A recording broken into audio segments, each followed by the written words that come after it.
겠습니다. 자, 우리 함께 하나님 말씀 보겠습니다.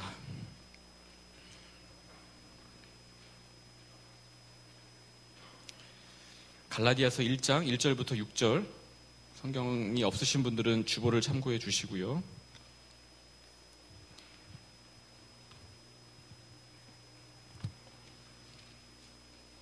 갈라디아서 1장 1절부터 6절까지의 말씀을 저와 여러분이 함께 교독하겠습니다. 사람들에게서 난 것도 아니요 사람으로 말미암은 것도 아니요 오직 예수 그리스도와 그를 죽은 자 가운데서 살리신 하나님 아버지로 말미암아 사도된 바울은 우리 하나님 아버지와 주 예수 그리스도로부터 은혜와 평강이 있기를 원하노라.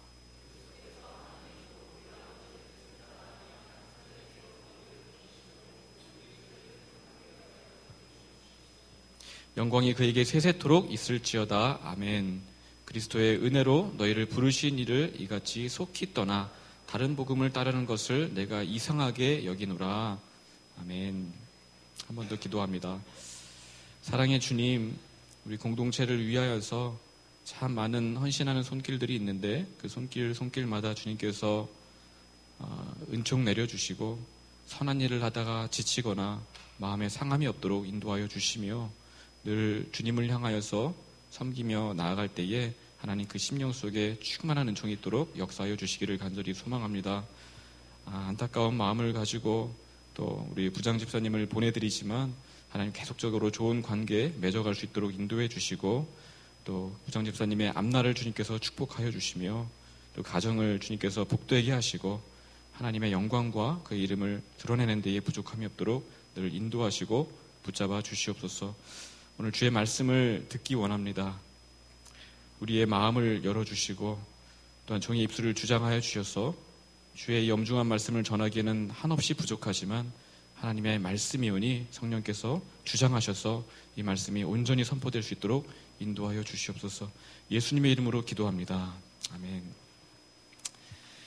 조금 설교가 길 수 있습니다. 그래서 듣다가 졸더라도 저는 조금 이해를 할 수 있는데 눈은 감되 귀는 좀 열어주셨으면 좋겠고요.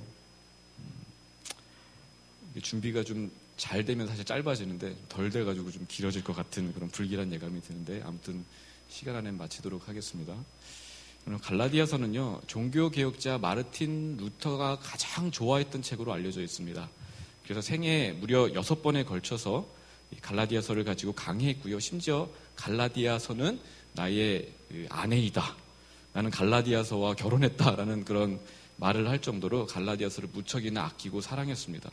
그만큼 갈라디아서에는 종교개혁에 필요한 모든 복음의 정수들이 녹아있는 책이라고 볼 수가 있는 거죠.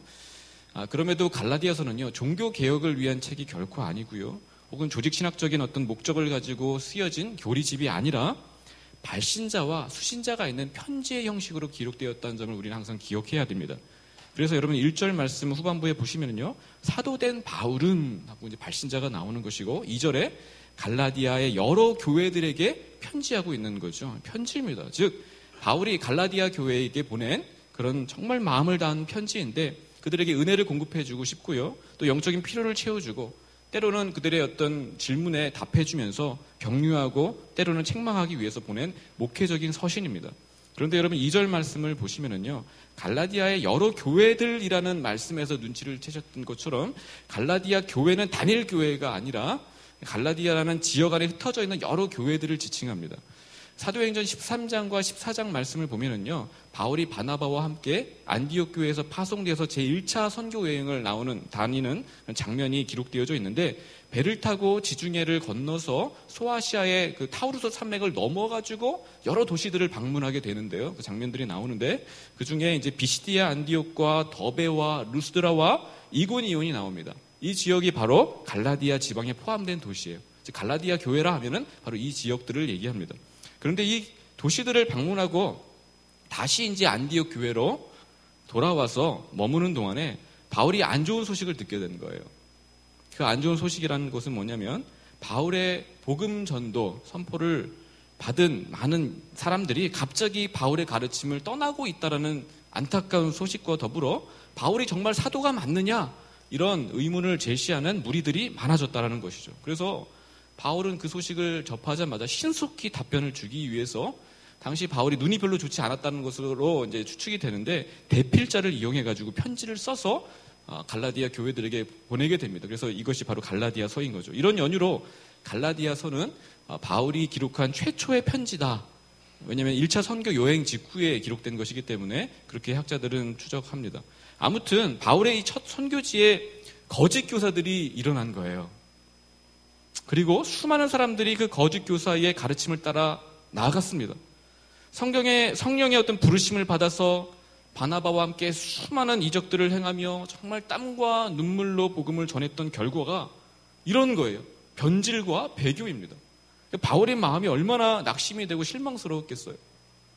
그렇게 눈물로 전했건만 이들이 다른 복음을 가지고 따라갔던 것이죠. 이런 거짓 교사들의 가르침은 다름 아니라 구원을 위해서는 그리스도를 믿어야 하지만 사실 그 이상의 무엇이 필요하다라는 것을 덧붙여 가르치는 것입니다. 사도행전 15장 1절에 그 내용이 좀 요약되어져 있는데 어떤 사람들이 유대로부터 내려와서 형제들을 가르치되 너희가 모세의 법대로 할례를 받지 아니하면 능히 구원을 받지 못하리라고 가르쳤고요. 또 사도행전 15장 5절에 바리새파 중에 어떤 믿는 사람들이 일어나 말하되 이방인에게는 할례를 행하게 하고 모세의 율법을 지키게 하라 명령하는 것이 마땅하다. 이렇게 가르쳤습니다. 즉 구원을 받으려면 믿음이 중요하죠. 믿음이 분명히 필요한 건 맞는데 할례도 받아야 되고 또 모세의 율법도 지켜야 한다는 것을 덧붙인 겁니다. 그래서 오직 믿음이다. 오직 은혜다라는 그런 바울의 복음, 즉 그것으로 구원을 받을 수 있다라는 바울의 복음의 정면으로 반박하고 나서는 거예요. 그리고 한술 더 떠서 바울의 권위에 정면으로 도전하는 거죠. 그 친구 사실 예수님의 12제자 중에 한 명도 아니고 또 어느 누구에서 어떤 권한도 위임받지 못하지 않았느냐. 예루살렘 총회로부터 위임장을 받은 것도 아니고 그렇다고 안디옥 교회로부터 사도라는 증서를 받은 것도 아니고 그런데 이 족보도 없는 자가 그저 자기가 사도라고 떠들면서 다니면서 우리 조상들로부터 내려온 그 수천 년의 역사를 가진 율법과 그 언약들을 전부 다 무시하고 있지 않느냐. 그래서 이런 소문을 이제 들은 바울은 막 속상하죠. 그래서 서신서 제일 처음부터 형식이고 뭐고 다짜고짜 자신의 사도권에 대한 변론부터 시작합니다. 보편적으로 이제 고대 사회의 편지들은요, 인사말과 안부에 이어서 감사의 내용들이 나오게 마련인데요. 그래서 다른 서신서들을 보면요, 항상 그 순서대로 시작이 됩니다. 그런데 바울은 갈라디아서에만큼은 이런 보편적인 형식조차 다 생략하고 자신이 이 편지를 쓸 자격을 갖추고 있다는 변론부터 시작하는 거예요.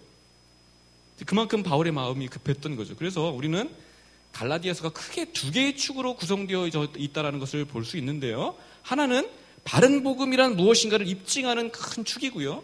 또 한 가지는 그런 복음을 전달하고 있는 바울이 사도가 맞느냐를 입증하는 그런 사도권에 대한 축입니다. 그래서 1절부터 여러분 보시면 인사말인데 바울은 사도의 자신이 사도권을 가지고 있다라는 주장부터 시작하는 거예요. 즉 교회의 유력한 지도자나 감독이나 당회나 성도들의 찬반 투표에 의해서 내가 사도직을 임명받은 것이 아니라 혹은 내가 시험 쳐가지고 사도가 되고 혹은 누군가에 의해서 사도직을 전달받거나 전수받은 것도 아니고 하나님으로부터 직접 임명받았다. 또한 그 계시의 내용까지도 직접 전달받았다는 것을 주장하는 겁니다. 중간에 어떤 매개체나 누군가를 거치지 않았다는 점을 지금 1절에서부터 강조하고 있는 거예요. 그렇다면 바울이 언제 하나님으로부터 직접 그렇게 사도로서 임명을 받았습니까? 그러니까 이 편지를 기록하기 한 15년 전에 사도행전 9장에 나오죠. 바울이 교회를 핍박하고 그리스도인들을 잡으려고 다메섹으로 올라가는 그 도상에서였습니다. 그때 부활하신 예수님께서 바울에게 나타나셨는데 어떤 모습으로 나타나죠? 여러분 잘 아시죠? 빛으로, 눈을 뜨고는 도저히 볼 수 없는 정도의 어떤 그런 찬란하고 거룩한 영광의 빛이 바울 주변을 둘러 비춘 거예요. 그래서 바울은 그 밝은 빛으로 말미암아서 눈을 상실했고요. 눈을 잃게 되었고 사실 거의 죽은 자와 같이 엎드려져 있었습니다. 바로 죄인의 상태에서 하나님의 영광을 보았기 때문이에요. 죽은 것과 다름이 없었죠. 그때 예수님께서 바울에게 이런 말씀을 하셨습니다. 사울아 사울아 내가 어찌하여 나를 핍박하느냐. 이 말씀에 바울은 다시 한번 꼬꾸라졌어요. 자신은 바리새파인으로서 오직 하나님의 영광만을 위해서 열심히 살아왔는데, 비록 부족하지만 그래도 주님의 이름을 위해서 내가 노력해왔는데 그것이 도리어 하나님의 아들을 핍박하는 일이 되었다고? 이 사실을 깨닫게 되자 충격을 받았죠. 결국 자신은 열심은 내면 낼수록 오히려 주님께 더 큰 죄를 지을 수밖에 없는 비참하고 참으로 절망적인 존재이구나. 내가 나의 의를 가지고 주님 앞에 나서려고 했지만 그것은 아무것도 아니었구나. 그러니 하나님의 긍휼을 간절히 구하며 죄와 사망 권세에서 부활하셔서 하나님의 모든 의를 이루신 바로 그 그리스도를 내가 붙잡을 수밖에 없구나 라고 결론을 내리고 예수님을 믿고 회심하여서 하나님의 자녀가 되었죠. 그러나 거기서 그치는 것이 아니라 바울은 동시에 그 순간 그리스도로부터 사도로 임명을 받게 됩니다. 또한 사도로서 무엇을 증거해야 되는지까지도 전수받게 되어지죠. 그러니까 바울의 다메섹 사건은요, 한순간에 벌어진 일이긴 했지만 삼중적인 사건을 내포합니다. 즉 뭐냐면 예수님을 만나 회심한 사건이기도 했고요, 동시에 예수님으로부터 사도로 임명된 사건이기도 했고, 또 앞으로 사도로서 가르치고 전파해야 될 그 복음의 내용이 무엇인지를 전수받은 사건이기도 했죠. 굉장히 중요한 의미를 가지고 있습니다. 그래서 여러분 2절을 보시면은요, 지난주에도 살펴봤지만 함께 있는 모든 형제와 더불어 갈라디아 여러 교회들에게 편지를 하는데, 보시면 자신은 뭐라고 해요? 1절에서 사도라고 불러놓고 나머지는 함께 있는 모든 형제라고 부르고 있다는 것을 발견할 수 있습니다. 즉 당시 바울과 함께 있었던 그 형제라 하면은요, 1차 선교 여행 당시에 동역했던 바나바를 비롯하여서 마가나 그리고 파송했던 그 안디옥 교회에 있는 목사나 장로나 감독이나 집사들을 다 포함할 수 있겠죠. 모든 성도들이죠. 이처럼 교회 안의 직분은 굉장히 다양할 수 있지만은요, 모두가 그리스도 안에서 한 형제이고 자매입니다. 모두가 성도예요. 그렇게 지칭해도 전혀 문제가 되지 않습니다. 그럼에도 재미있는 것은 자기만큼은 뭐라고요? 사도라고 부른다는 거예요. 왜 그래요? 모든 사람은 교회로부터 직분을 임명받았거든요.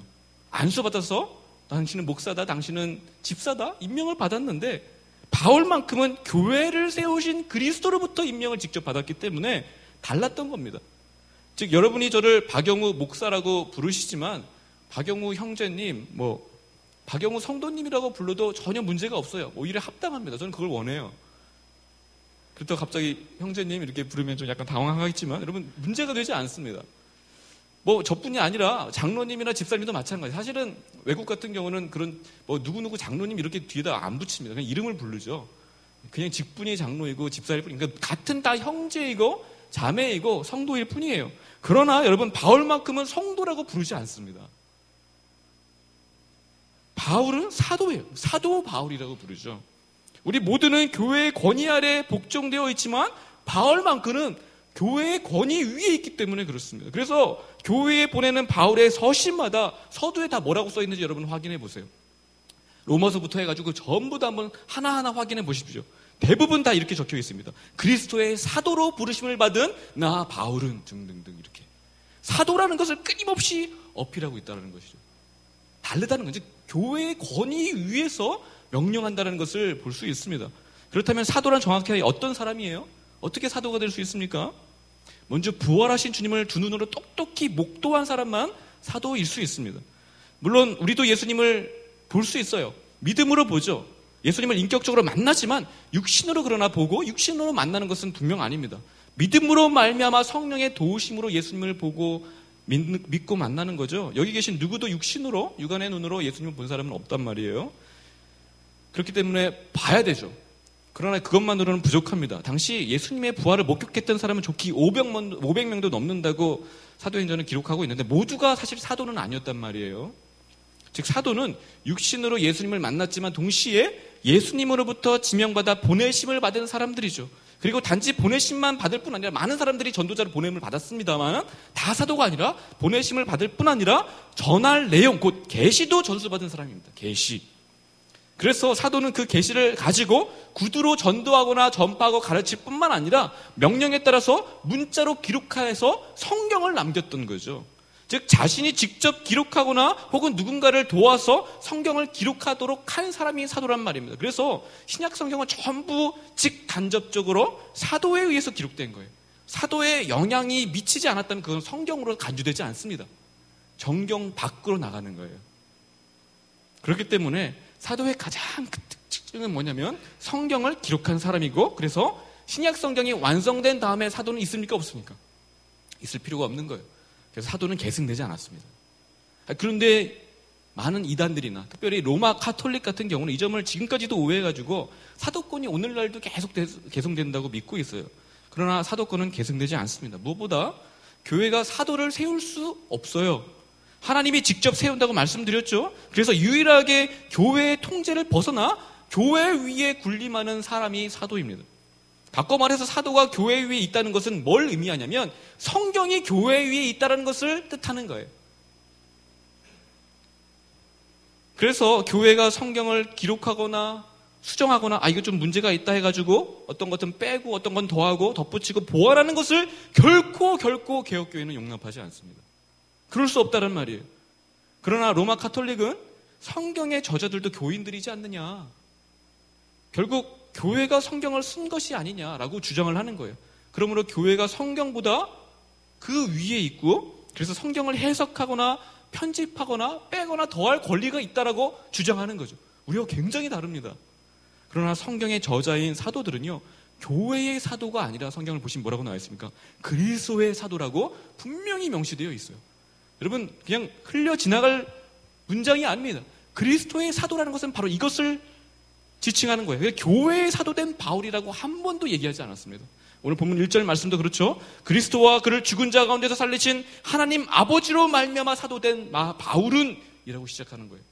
즉 교회 위에 권위를 가지고, 성경의 권위를 가지고 교회에게 명령하는 것이죠. 이처럼 바울이 자신의 사도직을 강력하게 변호하고 주장하는 이유는 단지 어떤 개인적인 자존심이나 허영심 때문이 아니에요. 그게 뭐 그렇게 중요하다고.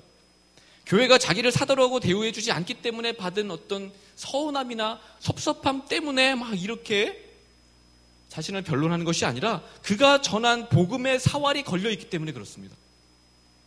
바울이 예수 그리스도의 사도가 아니라면 교회와 성도들은 그가 전하는 복음을 그냥 재단하거나 덧붙이거나 충분히 거부할 이유를 갖게 되는 거예요. 또 바울의 복음을 일종의 새로운 사상이나 토론거리 정도로 생각하면서 그냥 앉아서 토론하고 재단할 수 있는 것이죠. 바울의 사도권이 이처럼 무너지면은요, 성경의 권위도 무너지는 것이고요, 동시에 은혜의 복음도 무너지는 것이며, 그러면 연쇄적으로 반응이 일어나는데 그리스도의 나심과 죽으심도 헛되이 돌아갈 수 있는 것입니다. 더 나아가서 바울이 사도로 인정받지 못하게 되면요, 바울을 사도로 보내신 하나님을 부정하는 꼴이 되는 거예요. 그것과 진비 없는 거죠. 그래서 바울은 이를 위해서 갈라디아서의 초도부터 이렇다 할 인사나 안부조차 묻지 않고 곧바로 자신의 사도권을 입증하기 위해서 목숨 걸고 강력하게 변론하는 것입니다. 이처럼 기독교는 그리스도만 중요한 게 아닙니다. 우리는 그리스도의 모든 초점이 맞춰 있는 것은 사실이지만 그리스도께서 안수하여 세우신 사도에게 많은 또한 초점을 둬야 돼요. 그리스도의 대리이자 계시의 담지자인 사도들의 권위를 인정해야 된다는 것이죠. 이 사도의 권위가 무너지면요, 교회도 함께 무너집니다. 그래서 교회의 중요한 본질이 사도성이에요. 반대로 사도의 권위가 세워지면 교회도 건강하게 견고히 세워진다는 것입니다. 그러므로 우리는 사도의 권위를 인정해야 되죠. 그리고 끊임없이 사도들이 뭘 가르쳤는지, 사도가 우리에게 전수한 그 내용이 무엇인지를 끊임없이 배우고 또 우리의 삶에 적용하며 교회를 세워가기 위해 노력해야 될 줄 믿습니다. 여러분 분명히 관심을 가져야 돼요. 그러나 여러분, 바울은 단지 자신의 사도권만을 변론한 것이 아니라 이 갈라디아서의 또 다른 큰 축이 뭐라고 그랬죠? 바른 복음이 무엇인가를 입증하는 거예요. 이것에 또한 심혈을 기울입니다. 여러분, 복음이란 뭡니까? 다 아는 거예요. 여러분 생각하지만 생각보다 복음을 잘 몰라요. 사실 성경 전체가 복음이라고 볼 수 있을 만큼 복음은 크고 광대하고 깊고 풍성합니다. 그러나 동시에 지난주에 말씀드린 것처럼 복음은 한마디로 뭐라고 얘기한다고 그랬죠? 3절에 나와 있는 것처럼 은혜와 평강으로 적용할 수 있어요. 은혜입니다. 그리고 그 은혜와 평강을 주시기 위해서 그리스도께서 행하신 일 4절에 나와 있죠. 물론 4절 한번 같이 읽어볼까요? 4절 말씀 다시 한번 시작.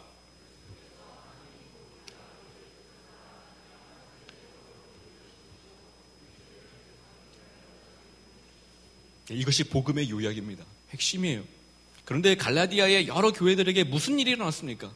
바울의 이 사도권만 지금 의심하고 있는 게 아니라 바울이 전한 이 복음도 의심하게 된 거예요. 사실 거짓 교사들의 의도는 다른 복음을 전하는 데 있었습니다. 다른 복음을 우리들에게 주입시키고 싶었던 거예요. 그래서 처음부터 바울의 복음을 거절했던 것이고 나중에 바울의 사도권마저도 의심하게 만든 것이죠. 그래서 바울은 보통 인사말을 마치고 내가 이 6절부터 해서는 감사론이라는 말로 시작할 법도 한데 교회를 위해 축복하는 그런 부분들, 감사하는 부분들 전부 다 생략하고 말씀드린 것처럼 내가 이상하게 여기노라 하고 6절부터 본론을 시작하는 겁니다. 6절부터 본론인데 내가 이상하게 여기노라. 이상하게라는 말은요, 어떤 호기심 어린 이상한데? 라는 그런 표현이 아니라 영어로 astonished라는 단어를 사용하는데 놀랍게도 놀랍고 혹은 충격적이다라는 또 혹은 할 말을 잃었다라는 의미를 가지고 있습니다. 다른 말로 너무 속상하고 너무 기가 막히고 너무 화가 난다는 거예요. 왜 그래요? 지금 6절에 보시면 그리스도의 은혜로 너희를 부르신 이를 이같이 속히, 즉 하나님을 이같이 속히 떠났기 때문이라는 것이죠. 어떻게 이렇게 빨리 떠날 수가 있냐? 너무 어이없고 너무 속상하다. 지금 이 말씀을 하고 있는 거예요. 사실 우리 중 누구도 이들 중 누구도 하나님을 떠났다라고 생각하는 사람은 없었습니다. 나는 하나님을 잘 믿고 있어요. 예수님 붙들고 있고요. 다만 더 잘 해보려고 노력하는 것뿐입니다. 그래서 선행도 해보고요. 이런저런 어떤 내용들도 삶에 좀 실천해보려고 하는 것뿐이에요. 여러분, 그런데 이것이 바로 하나님을 떠나는 행위라고요. 좀 잘 들으셔야 합니다. 복음은 대충 이것저것 갖다 붙인 교훈 따위가 아니에요. 좋은 말씀이 있는데 여기다가 이것도 좀 첨가하고 저것도 좀 첨가해서 더 풍성하게 만드는 그런 것이 아닙니다. 너무나도 정확하고 명료한 계시에서요, 무엇인가를 조금이라도 붙이거나 빼기라도 하면 그 순간 복음을 부인하는 것이 되어져요. 여러분, 정말 심각하게 들으셔야 됩니다. 복음을 우리는 자칫했다가는요, 몰라도 안 되고요, 대충 알아도 안 되는 거예요. 잘못하다가는 부인하는 꼴이 된단 말이죠. 그러면은 그냥 복음만 부인하는 것이 아니라 복음을 전한 사도를 부인하는 것이 되는 것이고, 그러면 사도를 보내신 그리스도와 하나님을 부인하는 것이 된다고요. 난 예수님 믿는데요. 그런데 복음을 모르면은요, 그 사람은 복음을 모르고 하나님을 떠난 사람이란 말입니다. 그래서 우리는 누구도 복음을 대충 알아서는 안 되는 거예요. 만약 대충 알면 말씀드린 것처럼 교회에 있지만 구원과는 거리가 먼 종교 생활을 하고 있는 그런 삶으로 전락할 수 있다는 것이죠. 그런데 갈라디아 교회가 바로 그랬단 말입니다. 초대교회라고 다 좋은 게 아니었어요. 그렇다면 여러분, 다른 복음이란 정확하게 무엇인가 우리가 좀 생각해 보았으면 좋겠습니다. 다른 복음이란 무엇인가? 당시 교회를 혼란케 했던 유대주의자들이 전한 가르침을 지칭합니다. 이것을 크게 두 가지로 우리가 요약할 수 있는데, 먼저는요, 유대인이 되어야 성도가 될 수 있다라는 가르침이에요. 유대인이 되어야 성도가 될 수 있다. 사실 기독교의 뿌리는요, 유대인입니다. 그렇죠? 이스라엘이죠. 성경도 이스라엘의 역사입니다. 그렇죠? 그리고 하나님은 분명 이스라엘과 언약을 맺으셨어요. 그리고 나중에 유대인들과 언약을 맺으셨죠. 그러니 너희도 성도가 되기 위해서는 먼저 유대인이 되고 참 이스라엘이 되어야 하고, 그렇기 위해서 그 유대인의 징표인 할례도 받아야 된다라고 주장하는 것입니다. 굉장히 논리적이죠. 사실 이런 주장은 1세기뿐만이 아니라 교회사에서 오랫동안 반복되어져 왔던 문제예요. 계속해서 이런 주장이 반복되어 왔습니다. 훗날 여러분, 조금 내용은 달라졌지만 서구 기독교가 복음을 전파할 때도요, 선교 대상지를 전부 다 식민지화했어요. 이것도 같은 맥락에서 우리가 이해할 수 있습니다. 복음만 전한 게 아니야 뭐예요? 복음과 더불어서 자신들에게 익숙한 고유의 문화까지, 자신들이 자부했던 그 탁월한 삶의 방식들까지도 복음인 것처럼 꾸며서 전달했다는 거예요. 즉 분별력을 상실한 거죠. 우리는 상황이나 조건이나 환경에 따라 어떤 것들은 상대화할 필요가 분명히 있고요, 이건 본질이 아니야. 그리고 어떤 것들은 끊임없이 생각하면서 절대로 포기할 수 없는 진리로서 우리가 분별해야 될 줄 알아야 합니다. 이것이 정말 지성인이에요. 기독교 지성인은 반드시 분별력을 갖춰야 돼요. 그러나 우리는 얼마나 어리석은지 이런 분별 없이, 생각 없이 자기를 중심으로 모든 것을 그냥 절대화시켜 버립니다. 생각하지 않으면요, 여러분 그냥 막 끌려가는 거예요. 분별력을 상실하면은요, 모든 것이 절대화되어져서요, 자기 중심으로 모든 것을 다 생각합니다. 그러니까 자기 편에서 모든 것이 똑같다라고 여겨지고 모든 상황을 자기가 원하는 방식으로 조종하고 만들려고 하는 거죠. 그러나 교회는 예수님만 갖고 나머지는 다를 수밖에 없음을 인정하는 것입니다. 이방인이라도요, 예수님을 믿음으로 성도가 되는 것이지 예수님을 믿고 우리처럼 되어야지 성도가 되는 게 아니에요. 그런데 과거에 한국 교회가 미국 교회를 답습하여서 선교할 때 얼마나 많이 식민지화했는지 모릅니다. 여러분 관심이 없겠지만 복음을 전하면서 장로교회가 선교하면 장로교회를 갖다 씹어놔요. 감리교회가 선교하면 감리교회를 갖다 씹어놓습니다. 한국 사람처럼 죄다 새벽 기도를 해요. 여러분 이게 잘하는 게 아니에요. 복음의 알맹이를 전해야죠. 그들의 문화를 존중할 줄 모르고 그들의 삶을 무조건 절대화시켜버리는 겁니다. 우리처럼 만들려고 해서는 안 된다는 거예요. 복음만 전하면 됩니다. 복음으로 인해서 삶의 방식은 다양할 수 있다는 것을 인정해야 돼요. 그런데 이걸 잘 못해가지고 상대방을 나처럼 만들려고 하는 가운데 문화에 속한 것인지 진리에 속한 것인지 분별하지 못해서 그런 어리석음 때문에 수천 년간 교회 역사가 얼마나 상처로 얼룩졌는지 여러분 보시면 압니다. 죄다 이런 문제예요. 자기 주관적인 관점을 가지고 재단하고 만들어가는 거죠. 분명 교회의 생명은요, 진리 수호에 있습니다. 그래서 끊임없이 강단에서 여러분 교회에서 진리가 선포되어져야만 하지만 동시에 다양성에도 있는 것을 여러분 기억하시길 바라요. 그래서 내 방식대로 모든 것을 조정하고 바꿀 것이 아니라 틀렸어 옳다 여러분 대부분 상처받고 싸우는 것들 보면은요 진리 문제가 아니에요. 정말 그렇습니다. 어떤 무리가 와도 그들의 고유한 아름다움을 가지고 그들의 부름대로 다양성을 살릴 수 있도록 돕는 것이 교회여야 됩니다. 여러분 자신도 마찬가지예요. 두 번째로 이 다른 복음은 복음에 율법을 더하는 것입니다.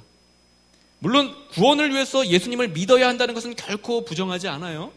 그러나 율법도 준수해야 한다고 가르치는 거죠. 다시 말해서 그리스도께서 이루신 그 구원을 우리의 행함으로 말미암아 완성해야 된다는 겁니다. 예수로 시작해서 율법으로 마치는 거죠. 그래서 예수님을 믿을 뿐 아니라 우리의 기도가 필요하고 우리의 많은 헌신이 필요하고 정말 노력을 해서 어떤 그 일들을 이뤄야 된다. 수많은 선행이 필요하다. 그래야지만 교회가 서고 정말 구원이 이루어질 수 있다라고 가르치는 겁니다. 여러분 이게 틀린 말이에요? 정말 지당한 말 같죠? 분명 복음을 믿더라도 율법을 무시해서는 안 된다라고 제가 일전에도 여러 차례 가르친 적이 있습니다. 복음과 율법의 상관관계에 대해서 말씀드린 적이 있어요. 그러나 여러분 복음이 무엇인지 다시 한번 깊이 생각해 보십시오. 저는 최근 존 파이퍼 목사님이 한 15년간 설교했던 로마서 강해집을 구입하면서 지금 한 권 한 권 읽어가면서 다시 한번 그 은혜가 무엇인지를 깊이 생각하며 은혜에 빠져들고 있어요. 자칫 생각하지 않으면 저도 수도 없이 들었던 게 은혜 아닙니까? 그 은혜를 모르는 거예요. 여러분 복음은 은혜입니다. 그런데 여기에 은혜가 적용될 수 있어요? 이들의 가르침 속에 은혜가 있습니까? 로마서 4장 4절에는 이렇게 말씀하죠. 일하는 자에게는 그 삭시 은혜로 여겨지지 아니하고 보수로 여겨지거니와 라고 말씀하고 있습니다. 즉 우리의 노력과 행함으로 구원을 이뤄간다면 그것은 보상이지 은혜가 아니라는 말씀이에요. 반면 은혜는 사람의 노력과 행위와 공로와 전혀 상관없이 심지어 값을 치르거나 값으로 매길 수 없는 문제를 하나님의 그 무한한 사랑의 호의로 말미암아 일방적으로 해결해 주시는 겁니다. 복음으로 구원받는다는 것은 그런 거예요. 우리의 노력이나 헌신이 들어갈 틈이 없습니다. 아니 노력이나 헌신은 그것에 어떤 것도 기여할 수 없어요. 우리의 처음 구원뿐만 아니라 마지막 구원까지도 여러분의 노력과 기도와 헌신이 어떤 것도 기여해야 될 수가 없습니다. 그럼 반드시 기억하셔야 돼요. 오직 은혜이고 모든 것이 처음부터 끝까지 은혜예요. 그리고 그 은혜로 사로잡혀 살아가는 사람들이 성도란 말입니다.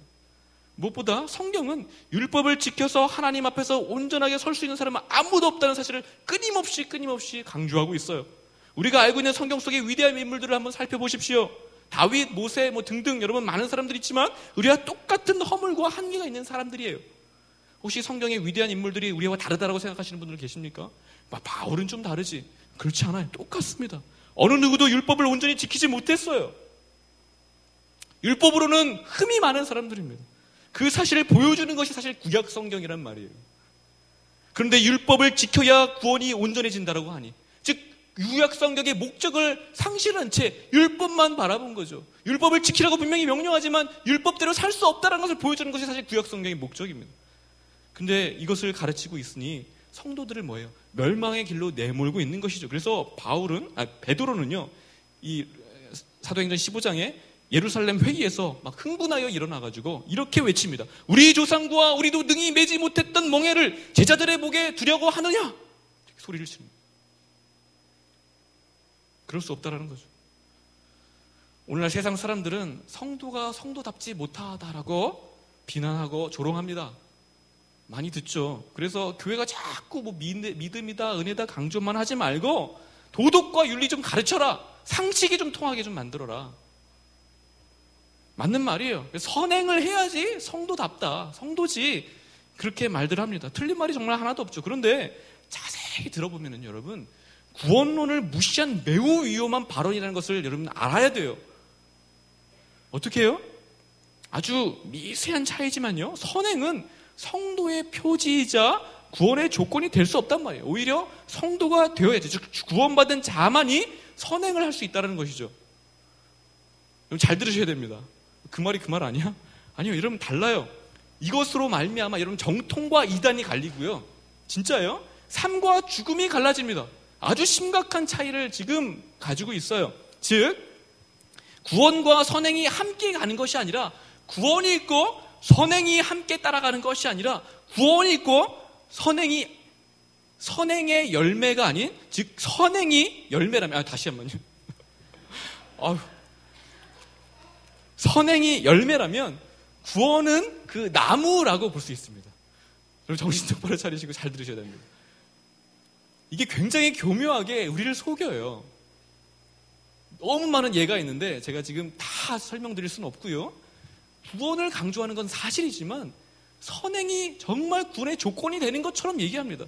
그러나 그렇지 않고 선행으로 그 구원이 진짜인지 아닌지를 판가름할 수 있는 것은 사실이지만, 그럼에도 선행이 그 구원을 대표하거나 만들어낼 수 없다고요. 그래서 선행을, 도덕을 여러분 이 시간에 가르치는 것이 아니라 복음을 가르치는 겁니다. 그럼에도 불구하고 교회사를 보면 거듭거듭 이런 가르침을 무시하고 다른 복음들이 나타났어요. 오늘날도 마찬가지입니다. 왜 이런 다른 복음이 교회 안에서 역사적으로 반복해서 나타났을까? 왜 여전히 교회 안에 다른 복음이 기생하고 있을까? 우리 교회라고 안심할 수 있습니까? 그렇지 않아요. 제가 봤을 때는 다른 복음이 있습니다. 왜 그랬을까요? 여러분, 사람의 본성 때문에 그렇습니다. 사람의 본성이 그런 문제를 야기하는 거예요. 즉 죄를 가지고 태어난 우리에게 두 가지 중요한 경향성이 있는데, 하나는 자기중심성이에요. 또 한 가지는 뭐냐면 왜곡된 종교성입니다. 누구나 종교성을 가지고 있는데 그것이 죄로 인해서 왜곡되어졌어요. 그런데 복음과 더불어서 우리의 그런 자기중심성과 종교성이 적절히 결합되어지는, 영적으로 매우 만족하는 지점이 있는데, 그 지점에, 즉 자기중심성과 왜곡된 종교성이 만나는 그 지점에서 다른 복음이 만들어지는 거예요. 분명 모두가 복음을 들었을 때 은혜로 자격 없는 자를 구원하셨다는 사실에 감격하고 좋아했습니다. 그렇죠? 복음은 자격이나 조건 따위는 상관없어요. 그런데 예수님께서 말씀하신 포도원 품꾼들이라는 비유를 보면 상황은 많이 달라집니다. 포도원에서 그 하루 일이 끝나자 포도원 주인은 이제 품삯을 일꾼들에게 주게 되죠. 이른 아침부터 와서 뜨거운 햇볕 아래서 많은 그런 수고와 일을 한 사람들이나, 그런데 제일 꼴찌에 와가지고 합류해서 1시간도 채 일하지 않은 그런 사람들이나 똑같이 한 데나리온만 줍니다. 여러분 그 비유 기억하시죠? 그러나 어떻게 그때 반응합니까, 사람들이? 하루 종일 일하는 사람들이 당연히 불평과 원망을 쏟아놓죠. 아니, 우리가 얼마나 일을 했는데, 얼마나 수고했는데 저 인간 얼마 일하지도 않은, 방금 들어왔잖아요. 근데 어떻게 똑같이 대우할 수 있습니까? 여러분, 이 교훈이, 이 비유가 우리에게 하고자 하는 그 메시지가 뭡니까? 분명 하나님께서 은혜로 우리를 구원하셨다고 할 때 우리는 모두가 다 기뻐했어요. 와, 우리의 공로가 아무것도 없구나. 하나님께서 하셨구나. 감사했습니다. 그런데 나보다 훨씬 못한 사람들, 아무것도 가지지 못한 사람들, 쥐뿔 노력도 하지 않고 팽짝팽짝 놀고 있는 사람들을 바라보면서 그들에게도 동일한 은혜가 주어지는 것을 볼 때 마음이 상하는 거예요. 불편해지는 거예요. 말로 표현은 안 하지만 내가 저 인간들하고 똑같아 생각하면서 자존심이 상하는 겁니다. 내가 이렇게 헌신하고 이렇게 노력했는데 나를 이딴 식으로 취급할 수가 있어? 어떻게 이럴 수가 있어? 서운한 마음까지 드는 거죠. 이처럼 뭐예요? 우리는 자기 중심성에 찌들어 있기 때문에 다른 사람들이 나를 똑같이 취급하는 것을 견디지 못하는 거예요. 싫다는 거예요. 그런데 왜곡된 종교성이 우리의 이런 욕구를 충족시켜 준다고요.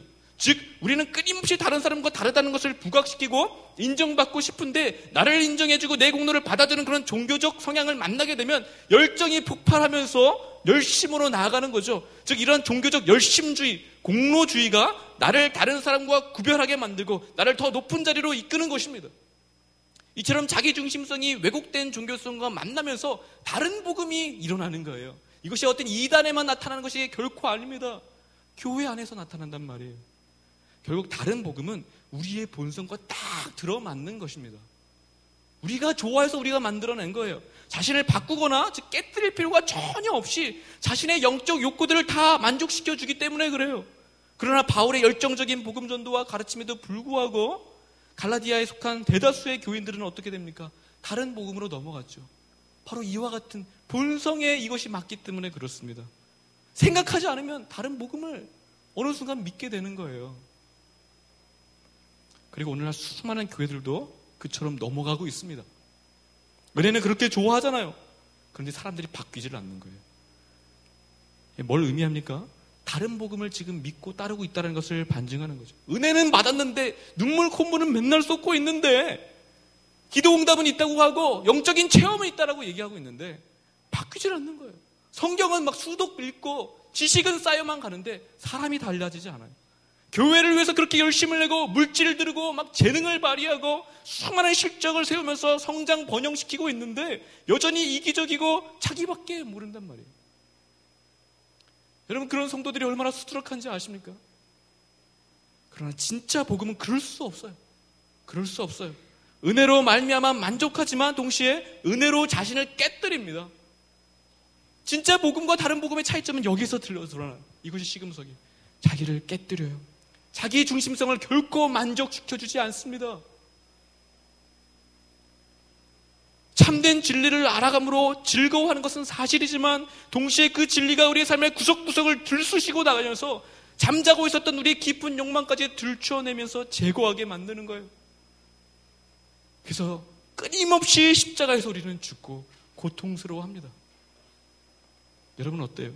참된 복음을 붙들고 있습니까? 아니면 다른 복음을 붙들고 신앙생활을 하고 있습니까? 교회에 있는 갈라디아 성도들이 다른 복음을 붙들고 있었던 것처럼 우리도 그럴 수 있다는 사실을 깊이 명심하면서 우리의 삶을 주님께 드리기 위하여서 참된 복음을 알기 위해서 사도들이 목숨을 걸고 전했던 그 복음과 계시의 진리를 알고 우리의 삶에 적용하기 위해서 몸부림치는 저와 여러분 되었으면 좋겠습니다. 자, 기도하겠습니다. 하나님 아버지,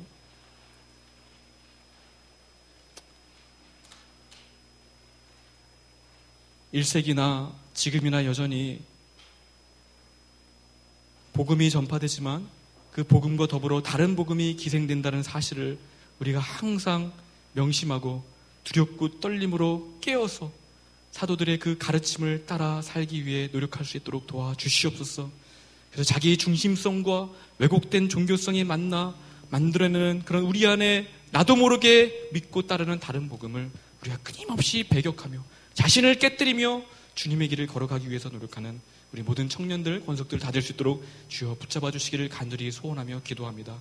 귀하신 주 예수님의 이름으로 기도합니다. 아멘. 우리 시간